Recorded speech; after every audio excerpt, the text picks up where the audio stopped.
Clearly he was one of the flocks of escapologists that appeared after Houdini made that kind of act popular in the United States. And he had children, so there's a good chance he has grandchildren and great-grandchildren.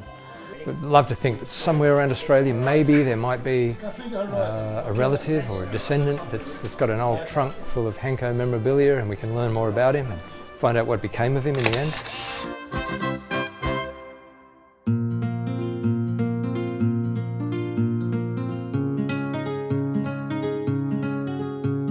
It began with my grandfather's images with the Now and Then project.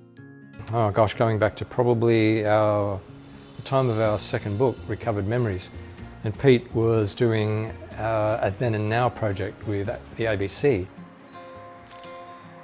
Turns out that he's a great rescuer of photographic negatives, film, all sorts of stuff, and so he's forever getting in touch with this material that he's pulled out of skip bins, or he's discovered someone was about to throw away and he's salvaged it. It's like a little window into the past, wherever it passed over the now photo, so to speak. He really has a very good eye for material that should be saved. Yeah, this particular image here intrigues me. This Hanco character, he was an escape artist like Houdini.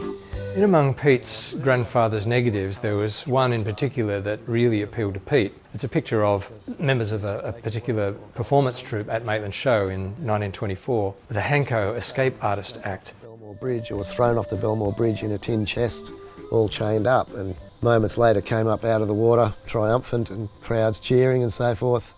But I discovered that his real name was Sam Cook. He was a Victorian, that he married, had at least one daughter. He worked until, well into the 1920s. When Pete decided that he wanted to recreate that photograph, he asked me, well, would I mind stepping in as the Hanco figure, because, my face relaxes into a pretty unfortunate kind of a frown, which seems to be Hanco's signature in that photograph. Oh, we're going to be doing this in there, but that's the trial run. Greg's arms are folded wrong. I know, I always get that wrong. There was a lot of work went into the costumes, mainly for sizing, and I didn't actually have a pattern. I actually had to just make it up as I went, because this costume was so old, you couldn't really just go and get a pattern for it. I've been making a few parts of the costumes. I made the shirt up here. This one here. I made the shirt and I made the hat. We'll work on the exact poses for the image when we get inside, and we were doing cosplay stuff with steampunk props and things and early 1920s type things, so that all tied in with it, and we were sort of doing that sort of thing anyway. We were down at the Regent Theatre in Islington and we were projecting that particular image along with others. When Ellen was standing in front of it, I just thought, wouldn't it be great to sort of superimpose her into that image? And then I got thinking, well, why don't we try and recreate the whole thing from scratch? We didn't have a full image of the banner. We only had sort of the top of it was cropped off in Sid's image. So we didn't know what the exact top of it looked like, and some of the wording on it, we had to do a bit of poetic license there as well, because we couldn't distinguish what the words were, and we were looking at getting one digitally printed. But because of resolution issues and things like that, we decided not to go with that. The best way would be to get a canvas and paint it ourselves, hand painted, and Greg's wife Sylvia was very talented in the toning and shapes and things with that, so we basically got a digital image and projected it onto the canvas, traced it out, and then that just was like a colouring in book then. We've never actually had the whole final cast on set together. Today's the first day for that. So we've never actually been able to have a time where they were all available on the same day. But it's all come together quite well, and I was just looking at everybody's heights. I think we're going to be right there, although Gus might have to stand on a brick. He's a bit shorter.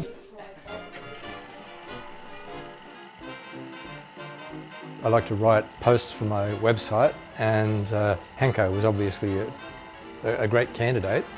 We have conquered the four elements. Fire, when I leap, manacled into boiling malt.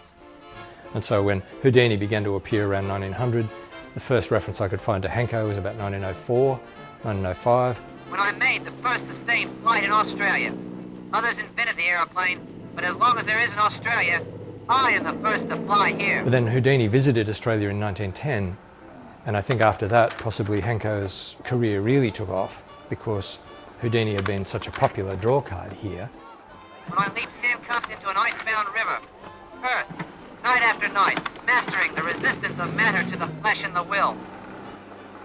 The trouble is then the trail runs cold and we don't really know where he wound up after that. So we're sort of hoping that, we'd love to think that somewhere around Australia maybe there might be a relative or a descendant that's got an old trunk full of Hanco memorabilia, and we can learn more about him and find out what became of him in the end.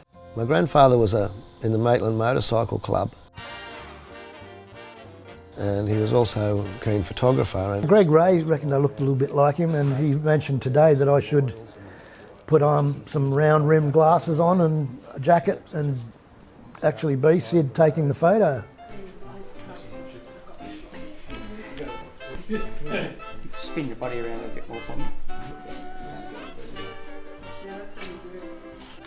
Which we have the actual camera there too that took this picture, so I thought we'll give it a go. It might not be anything aesthetically pleasing as far as the photograph goes, but seeing we're here for it, yeah.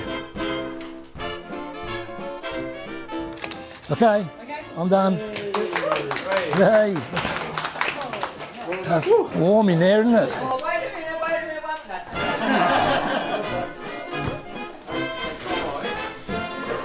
Everyone, what I might do is I'll Peter and I'll create a group in Messenger with everyone in it, and then